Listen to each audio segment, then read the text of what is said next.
Welcome to our news. GCC ద్వారా విక్రయిస్తున్న గిరిజన ఉత్పత్తులకు రాష్ట్రంలో మంచి గిరాకీ ఉందని, ప్రజలకు ఆరోగ్యవంతంగా కూడా ఉందని జీసీసీ రంపచోడవరం డివిజనల్ మేనేజర్ పార్వతీశన్ తెలిపారు. ఇటీవల ఆయన కన్నాపురంలో జీసీసీ కార్యాలయంలో మీడియాతో మాట్లాడారు. పేరు పార్వతీశం. నేను డివిజనల్ మేనేజర్ గిరిజన కార్పొరేషన్ రంపచోడవరంలో పనిచేస్తున్నాను. కాకుండా మాకున్న రంపచోడవరం పరిధిలో 5 సొసైటీల్లో ఇక్కడ కేఆర్పురం సొసైటీ కూడా ఒకటి. ఈ గిరిజన సహకార సంస్థ ముఖ్యోద్దేశం ఏంటంటే అటవీ ప్రాంతాల్లో ముఖ్యంగా మైనర్ ఫారెస్ట్ ప్రొడ్యూస్ అని కరక్కాయలని, షీకాయ, చింతపండు, మిగతా కొండ చీపుళ్ళని, తేనె ఇలాంటివన్నీ కూడా సేకరించడం జరుగుతూ ఉంటుంది. ఈ సేకరించిన వస్తువులన్నీ కూడా మాకు ప్రాసెసింగ్ సెంటర్లు ఉన్నాయి. ఒక ప్రాసెసింగ్ సెంటర్ తేనెకి రాజమండ్రిలో ఒకటి ఉంది, చిత్తూరులో ఒకటి ఉంది.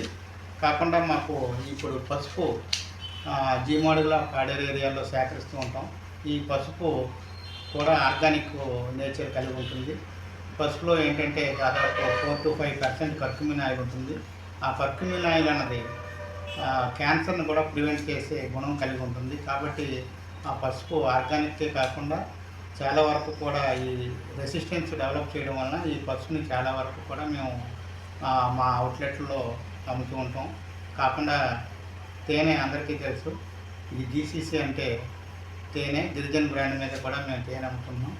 కాకుండా మనందరికీ తెలిసింది ఏంటంటే అరకువేలి కాఫీ, ఆర్గానిక్ కాఫీ, ప్రపంచ విఖ్యాతిగాంచిన ఈ అరకువేలి కాఫీని కూడా మేము అరకువేలి బ్రాండ్తో పాడేరు ఆ చుట్టుపక్కల కాఫీ తోటల నుంచి సేకరించి మేము అది ప్రాసెసింగ్ చేయించి ప్యాకింగ్ చేసి మేము మిగతా మా అవుట్లెట్లోని అరకువేలి కాఫీ బ్రాండ్తో పాటు మిగతా వస్తువులు ముఖ్యంగా తేనెని, పసుపు, కుంకుడుకాయలు, షీకాయ, కాకుండా ఇది త్రిఫలా చూర్ణం అని, త్రిఫలా రసం ఇలాంటివన్నీ కూడా దాదాపు ఒక 40-50 ఐటమ్స్ మేము మా R&D అవుట్లెట్స్లే కాకుండా మిగతా షాపుల్లో కూడా మేము లభ్యమైనట్టుగా చేస్తున్నాం.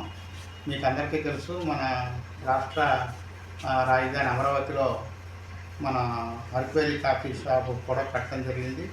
దాంట్లో మన అరకువేలి కాఫీతోనే కాకుండా మిగతా వస్తువులైన ఈ పసుపని, చింతపండు, ఇలాంటి షీకాయ ఇలాంటివన్నీ కూడా ఏంటంటే అవన్నీ కూడా మెజారిటీ రా ఫామ్లో ఉండడం వలన చాలామంది ప్రజలు దీన్ని